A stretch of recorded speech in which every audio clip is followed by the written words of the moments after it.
après que le juge Kaplan a décidé de ne pas rejeter l'affaire civile d'agression sexuelle portée contre lui, des commentateurs ont éclaté contre le prince. Parmi les voix éminentes, Janet Street Porter a affirmé que le duc d'York, 61 ans, est un homme à court de route, tandis que Camilla Tominey a qualifié l'affaire de coup dur pour le prince assiégé. Les avocats du prince Andrew avaient précédemment cité un accord conclu en 2009 entre le délinquant sexuel condamné Jeffrey Epstein et l'accusatrice du duc, Virginia Giuffre, comme motif du licenciement.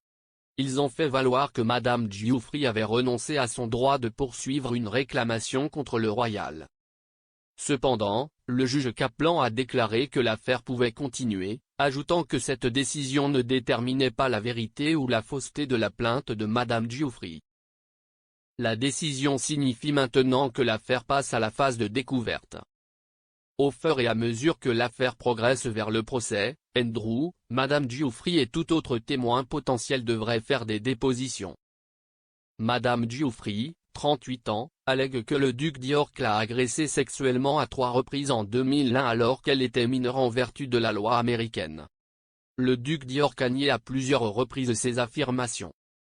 Le juge a déclaré qu'il souhaitait que la déposition soit terminée d'ici juillet, un mois seulement après le moment où se déroulent la plupart des célébrations du jubilé de platine de la reine.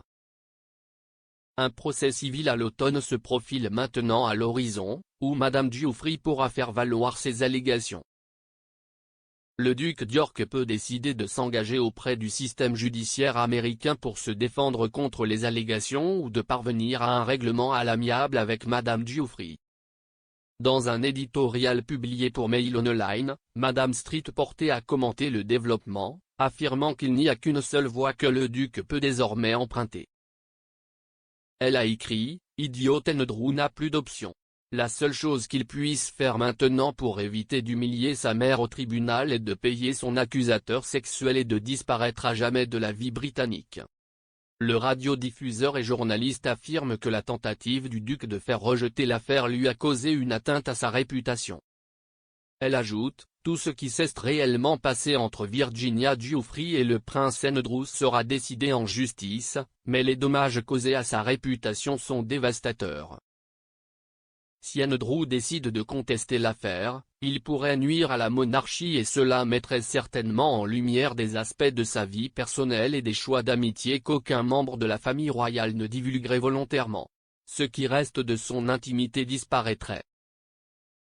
Madame Tominey, rédactrice en chef adjointe du Télégraphe, est également intervenue dans la décision, qualifiant le refus du juge de rejeter l'affaire de coup catastrophique pour le prince déjà assiégé. Madame Tominey ajoute que le processus de découverte, qui verra Andrew et son accusateur être interrogés par les avocats de l'autre sous serment, devant les médias du monde entier est susceptible de causer de l'embarras non seulement au père royal de 2 enfants, mais à sa famille. Elle affirme que le seul véritable moyen pour le duc d'avoir un espoir d'effacer son nom est une victoire judiciaire à moins que l'affaire ne soit rejetée pour des raisons juridiques ou qu'un accord ne soit conclu à l'amiable pour une somme non divulguée de dégâts.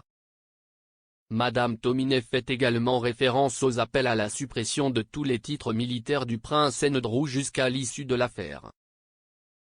Elle écrit, « Une meilleure idée serait peut-être pour un duc, qui proteste si violemment à la fois de son innocence et de son amour pour sa mère, de les abandonner maintenant, confiant qu'il sera innocenté à l'automne. » Dans le Sun, Rod Liddell affirme que si le procès se poursuit, ce sera l'affaire judiciaire du siècle. Dans son article de commentaire pour le journal, M. Liddell se moque également des affirmations du duc selon lesquelles il ne peut pas transpirer en raison d'une condition médicale particulière, en disant que n'importe qui d'autre dans la situation ferait son chemin à travers 3 canettes de Lynx Africa. Il ajoute que la situation semble plus que sombre pour Kennedy avec un procès à l'horizon. Il affirme également que quel que soit le résultat si est la fin du prince Andrew en tant que membre actif de la famille royale,